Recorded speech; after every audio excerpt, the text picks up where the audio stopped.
Today, our Tar Heel traveler takes us back to the North Carolina coast. Volunteers there are honing a trade from long ago, building boats. Scott Mason in Beaufort, admiring the crafts that have been around for over 100 years.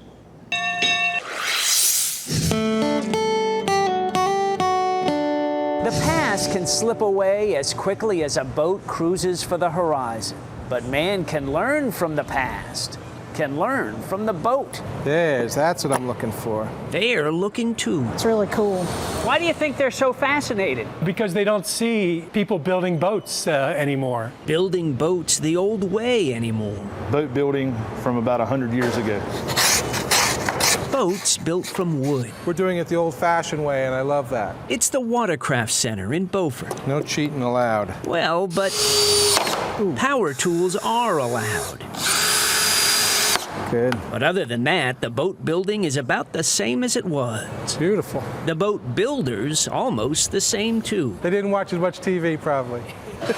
But they did keep an eye on the blueprints. 1878. This would be a lifeguard boat for beach saves. And these are mainly volunteers, building it for a museum in New Jersey. They would turn this boat over, and the lifeguards would run it down off the sand and launch it off the beach, row out and save them. Will this boat ever see the water? Oh, yeah. The museum will use it for demonstrations. So that's a good example of boats we would work on in the shop. And here's another example, a completed boat built in the shop. Historic naval yards, other maritime museums. That's who they build boats for, in a building in Beaufort built just for this. The Watercraft Center specifically was built in 1991.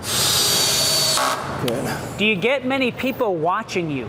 Thousands. See, I can build a boat. That's no big deal. I got this. It takes a while to build a boat. Straight edge strips. Strips and planks. Kind of like a clapboard house. It might take a year to build this. What have you learned from doing this?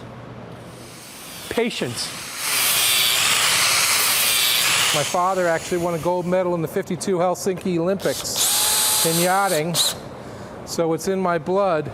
Being in a boat shop like this is fabulous because everybody's got a smile on their face. She sure does. It's cool they have all the different ribs. Ribs and planks and plans and time. There's a lot of sweat equity in all of these projects. But that's okay. The same as it used to be. They're not just building a boat. I think it looks pretty good. They're tying themselves to a part of the past. But we're trying to do as much as we can in the way it was always done. Beautiful. I know, really nice. The Harvey W. Smith Watercraft Center is across the street from the North Carolina Maritime Museum in Beaufort. If you want to check it out, it's also within sight of the Cape Lookout Lighthouse. Lots of stuff to see there. Oh, yeah. I love that there was a crowd just observing and admiring. All right, be sure to watch our Tar Heel Traveler special this Wednesday night at 7:30. Scott Mason and photojournalist Sean Braswell will take us up and down the coast, featuring our state's many lighthouses. They'll tell the fascinating stories of the structures that have dotted our coast for centuries. How'd they get Scott in a tie? You know what I mean? He's always casual out there doing his thing. Yeah, he looks nice all dressed up.